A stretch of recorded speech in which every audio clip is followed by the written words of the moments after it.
Мына менде болады, түнде ұйықтайын деп жатсам, бір ақпарат келеді де, бағанағы бөліскім келіп тұрады. Яғни, мен жаңа негізі төсегімді салып, осыны естіп тұрған шығарсыздар. Осы музыканы қосып қойып, исцеляющая музыка деген, яғни бір вибрациялық сондай әуендер болады, музыкалар болады, соны қосып қойып ұйықтасаңыз, бағана санаңызды тазартады, жалпы бір сондай бір дем алып тұрасыз. Бірақ ол екінің біріне бармайды. Жалпы енді мына қазіргі мына жағдай туралы айтсам, яғни ұйықтайын деп жаттым, бірақ бір ақпарат келе берді, яғни шабыт ояна берді, осы бір ақпаратты сіздерге жеткізу үшін, осы бір видеоны түсіру үшін. Алай аунап, былай аунап, үстіме тек футболканы лақтырып алдым. Мына сіздерге айтайын деп жатырмын. Мына көбіміз енді компьютерлік ойындарды, сосын жалпы телефонды ойындарды жақсы білеміз, ойнаймыз, ойнағанды жақсы көреміз. Ол үлкен адам болсын, кішкентай жас өспірім болсын деген сияқты оған байланысты емес. Жалпы кейбір адамдарда сондай компьютерлік ойынға деген бір азарт болады. Мына менің айтайын дегенім, сол компьютерлік ойындарды немесе сол бір телефонда бір жақсы бір ойындарды білсеңіз, бір деңгейлер болады, өтетін. Бірінші деңгейді оңай өтесіз, екінші деңгей одан кішкене қиынырақ, үшінші, төртінші, бесінші, алтыншы деңгейге келгенде ойын қиындай бастайды. Сондай бір компьютерлік ойындар болады, енді білмеймін, көп енді қазір ойыма Call of Duty деген келіп тұр. Сосын қандай ойындар бар басқа.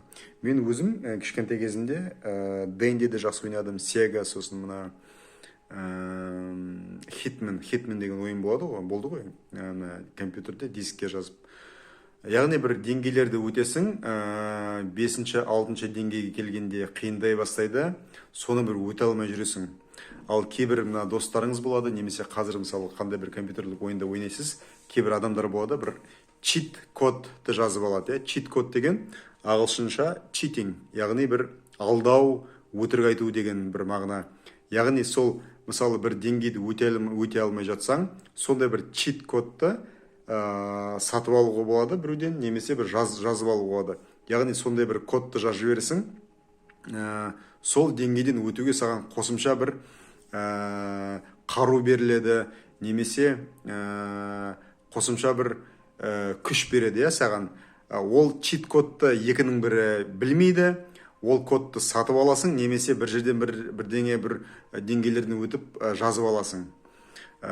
Яғни 80-90% адам сол ойынды ойнайтын, ол чит кодты білмейді, ол чит кодқа доступы жоқ, былайша айтқанда. Сол бір 10% немесе бір 20%-дай адамның сол кодқа бір қолы жетімді.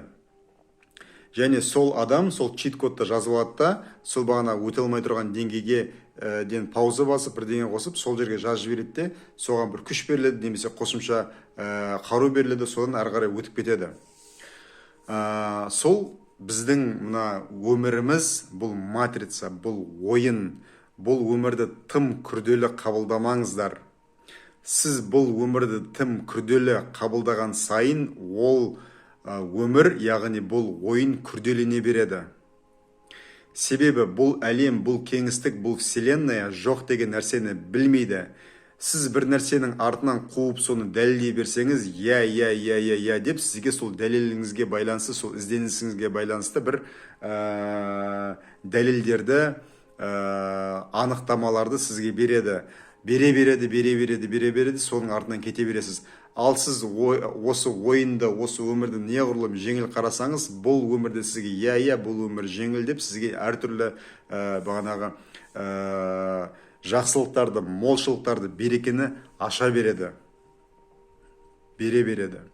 Осындай бір чит кодтарға сіз қолыңызды жеткізе бересіз. Сол чит кодтардың бірі ол нумерология. Мен мысалы нумерология бойынша мен 8-дікпін, яғни мен материалистпін негізінде. Мен бұрын сол нумерологияға қолым жетпегенде, нумерология туралы білмегенде, мысалы білмеген кездерде, мен кәдімгідей материалист болдым. мен мына кейбір адамдар бағанағы духовность, рухани бір дамып жатса, мен өз-өзімді айыпты санадым. Мен неге ондай емеспін деп. Мен үшін бір нәрсені ұстап көру керек. Мен үшін ақшаның иісін сезу керек. Мен үшін результат керек. Мен сондай адаммын. Бірақ сол мені өмір анда-мында лақтырды, таяқты кәдімгідей жедім. Содан кейін бағанағы астрология, нумерология, басқа нәрсені сол кішкентай кезінде бағанағы сол бір қызығушылық танып жүрген кездерім есіме түсіп, соны қолға ала бастағанда, неужели это правда? Неужели бұл шынайы нәрсе деп, соның бағана әсерін, результаттарын көре бастағанда, мен қазбала бастадым. Жоқ, ол мүмкін емес деп. Мен қазбаладым, бірақ өмір көрсете бастады. Яғни бұның бәрі мүмкін екенін. Кейде әлі күнге шейін кейбір нәрселерге кәдімгідей таңғаламын. Ой, бұл қалай болды, бұл мүмкін емес қой деп. Бірақ енді менің миссиям сондай, менің бағанағы өзімнің тәжірибемнен өтіп, басқа адамдарға тарату. Бұл енді менің жекелік кодым өмірлік. Сондықтан сізге айтайын дегенім, осы өмірдің, осы матрицаның, осы ойынның, осы өмір деген ойынның чит кодтарын білсеңіздер, өмір сізге жеңілірек болады. Мына адамның жеке жылы деген болады, мысалы нумерологияда личный код человека. Оған да сену қиын, бірақ сіз оған сенбесеңіз, ол жоқ деген нәрсе емес. Ол әрбір адамның бір өтетін нәрсесі. Мысалы, адамның жеке жылы міне осылай есептеледі. Яғни сіздің туған күніңізге айыңызды қосасыз, оған қазіргі жылды қосасыз. Сол ең соңында шыққан бір сан, яғни әрбір санды бір-бірде қосасыз. Мысалы, 17 февраль, 17 ақпан менің туған күнім. Бірге 7-ні қосасыз, оған дейін 0 қосасыз, оған 2 қосасыз. Сол шыққан санға, яғни 1 деген сан шығады, 10 деген сан шығады, яғни 1 есептейміз. Соған қазіргі жылды қосасыз. Мысалы, 2 плюс 2 плюс 4, содан ең соңында мысалы 2 сан шығуы мүмкін, 2 санды бір-біріне қосасыз да, содан 1 сан шығарасыз. Сол жыл сіздің қазіргі жеке жылыңыз. Яғни сіздің мысалы жеке жылыңыз 7 болса, мысалы көп нәрсені істеуге болмайды. Ал сіз ол нәрсені білмесеңіз, сіз сол жылы істеуге болмайтын нәрселерді істейсіз де, сіз не істейсіз? Кризиске батасыз, қарызға кіресіз. Мысалы, сол жылы сізге үйленуге болмайды, сіз үйленесіз, одан 1-2 жыл немесе 5 жылдан кейін айырылып жатасыз деген сияқты. Яғни осы бір чит кодтарды білсек, біздің өміріміз жеңіл болады. Сол сияқты біздің жеке жылымыз болады және жеке күніміз болады. Менің мысалы осы кешегі өткен күнім, жеке күнім бойынша ол 4-тік. Ертеңгі болайын деп тұрған күнім міне 12-ден кетті, сағат Атырауда ол 5-тік. Яғни осы ертеңгі күн менің өмірімде бір сюрприздерге толы болады. Бір 5-тік деген нәрсе негізі көп нәрсені көбейтеді. Яғни маған авантюрист болуға болмайды ертең. Ертең көп тамақ ішуге болмайды. Ертең көп азартқа кіруге болмайды. Ертең көп алкоголь ішуге болмайды. Ертең мысалы көп ақшаны қарызға беруге болмайды. Мысалы мен өзімнің ертеңгі күнімде не істеуге болады, не істеуге болмайтын нәрселерімді білем. Сол бойынша мен әрекет жасаймын. Міне бұл деген чит код. Ал 80%, 90% адам бұны білмейді ғой. Сіздер мысалы қарап отырған көбіңіз білмейсіздер ғой. Осы нәрсені үйренгіңіз келсе, маған консультацияға жазылуыңызға болады. Бұл видеода айтып жеткізу оңай емес. 1 сағат, 2 сағат, 3 сағатқа кететін лекция ол деген. Яғни мен қазір общий, жалпылама ақпаратты беріп отырмын. Бірақ сіздің өзіңіздің өміріңізге қатысты чит кодты, сол ойындағы чит кодты білу үшін маған жазыңыз, WhatsAppқа консультация беремін сізге. Тағы да қайталап айтамын, әзірге бұл консультацияларыма мен бір құн сұрамаймын. Сіздің өзіңіздің ниетіңізге бір ішіңізден бір шыққан жомарттығыңызға байланысты маған Каспиіме ақша жіберуіңізге болады.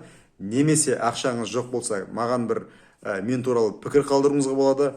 Оның екеуінде жасай алмасаңыз, өмірден қайтады. Сондықтан жазыңыз, өміріңізге байланысты чит кодты алыңыз, өміріңізді оңайлатыңыз. Тағы бір ой, қиял келу мүмкін сізге. жақсы, осы Артур осы чит кодтың бәрін білет, неге әлі күнге шейін мысалы қарыздан шыға алмай жатыр, неге мысалы жанұясынан айырылып кетті, неге осы бағанағы видеоларда бір iPhone 15-ке жазбайды, неге әлі мысалы енді мен танитын адамдар әлі көлігі жоқ деген сияқты әртүрлі неге деген мәселелер бар. Бұның барлығы менің өзімнің жеке бір өмірлік кармалық мәселелеріме де байланысты, өмірлік жылыма да байланысты. Және бұл нәрсенің бәрін 5 жыл, 10 жыл бойы өтіп тәжірибеден өтіп келе жатырған жоқпын. Мен сол 5 жыл, 10 жыл, 37 жыл бойы мен өмірдің тәжірибесінен осы чит кодсыз өтіп келіп жатырмын. Содан бір сабақ алып, мен енді таратып жатырмын. Осы бағана сабақты айту, тарату деген нәрсені мен тек қана былтыр тамыз айында ғана бастадым, шілде айында ғана білдім былтыр мен солай істеуім керек екенін. Бұдан бұрын мен біліп жүрдім, бірақ маған соны айтатын бір специалист болған жоқ. Сол специалистті мен былтыр шілде айында ғана таптым. Яғни бұл осы сұрақтарға жауап. Яғни әрбіреуіңіз өзіңіздің чит кодыңызды білсеңіз, сіз бұл әлемге үлкен пайда келтіресіз. Ең үлкен пайда бұл әлемге келтіретін сіз өзіңізді реттеп, өзіңізді емдегеніңіз. Сіз өзіңізді емдесеңіз, 1+ адам бұл әлемге бақытты адам пайда болды. Бұл әлемге +1 адам емделіп келді. Яғни сол адамға байланысты соның айналасы емделе бастайды. Түсінікті ме? Сондықтан қорықпаңыз, жазыңыз, хабарласыңыз, ізденіңіз ақпаратты. Тек менімен ғана тоқталмаңыз. Немесе енді екінің бірі, қайтадан айтам, бұрынғы бір видеоларда айттым, екінің бірі осындай бір ізденісте жүруге шарт емес, маңызды емес. Мен сияқты. Менің өзімнің өмірлік кодым сол. Яғни өзім тәжірибеден өтіп адамдармен бөлісу. Бірақ сіздік ондай болмауы мүмкін. Сіздің мысалы жеке кодыңыз осындай менен немесе басқа адамдардан ақпаратты порционно кішкентай ғана алып, әрі қарай өмірден рахат алу шығар. Мысалы 6-лық деген бар, нумерологияда. Олардың бағана мақсаты, олардың бағана нәпсі барынша ләззат алып, жыныстық қатынас арқылы, энергия кундалини арқылы оларды екі энергия жүреді. Сол арқылы оларға бір ақша немесе байлық келеді. Ал басқа адамдарға керісінше келеді. Мысалы, сондай бір секреттер бар. Яғни, бұның бәрін білгіңіз келсе, маған жазыңыз.